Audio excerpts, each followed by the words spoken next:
This 19th century sketch of the Mad Hatter captures a character defined by erratic behavior and confusion, traits that, at the time, were a common occupational hazard for hat makers. The cause was sitting in jars exactly like this one. To make felt hats smooth and stiff, manufacturers treated the animal furs with mercury, a heavy metal highly effective for the textile, but devastating to the human nervous system. Because the chemical was colorless and odorless, workers and consumers had no visible way to know they were absorbing a neurotoxin through constant physical contact.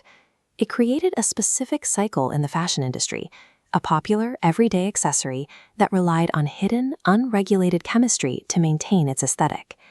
Today, that same dynamic between fashion and hidden chemistry is visible in the widespread use of braided styles and extensions. When scientists analyzed products on these retail shelves, the scale of chemical exposure became clear. Researchers have identified over 900 different chemicals hiding within various synthetic hair brands. The lab reports show that these fibers often carry a payload of heavy metals like lead, known carcinogens, and compounds designed to mimic or disrupt human hormones. These industrial materials are sold as beauty products, yet they are attached directly to the body for weeks at a time without any clear disclosure of what they contain. This manufacturing floor reveals the true nature of the material. Synthetic hair isn't a bioviable cosmetic. It is a series of extruded plastic fibers produced in an industrial setting. To give cheap plastic the drape and luster of human hair, manufacturers infuse the strands with heavy metals and chemical coatings that keep the material from tangling or feeling brittle. The material is manufactured and tested under the same conditions as commercial textiles. This laboratory scene shows the type of industrial-grade thermal stress used to verify how these synthetic fabrics, and the hair made from them, react to heat and chemicals. This means that a standard hair install is actually the process of binding chemically treated industrial plastic to the human body. The risk profile changes the moment a stylist introduces heat to the hair, whether by dipping braids in boiling water or using styling tools to seal the ends. High temperatures trigger a physical breakdown of the material. In a literal sense, the heat is melting the plastic. This animation illustrates the result.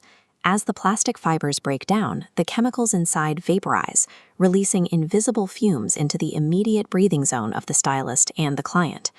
During the install, everyone in the room is inhaling a cocktail of aerosolized plastic and chemical additives. Even after the styling is finished, the chemical interaction continues at the surface of the skin. This scalp cross-section shows it isn't a solid barrier. It's a permeable membrane of blood vessels and glands. Tightly braiding synthetic fibers traps sweat, creating a warm environment. This allows plastic chemical particles to migrate into deeper skin layers. Over several weeks of wear, this trapped environment becomes a constant delivery system for chemical residue and chronic skin irritation. These styles are cultural staples for a reason, and the goal isn't to stop wearing them, it's to change how we prepare for them. This shift relies on a basic principle of skin health. You wouldn't apply layers of makeup or moisturizer to a face covered in dirt and environmental pollutants.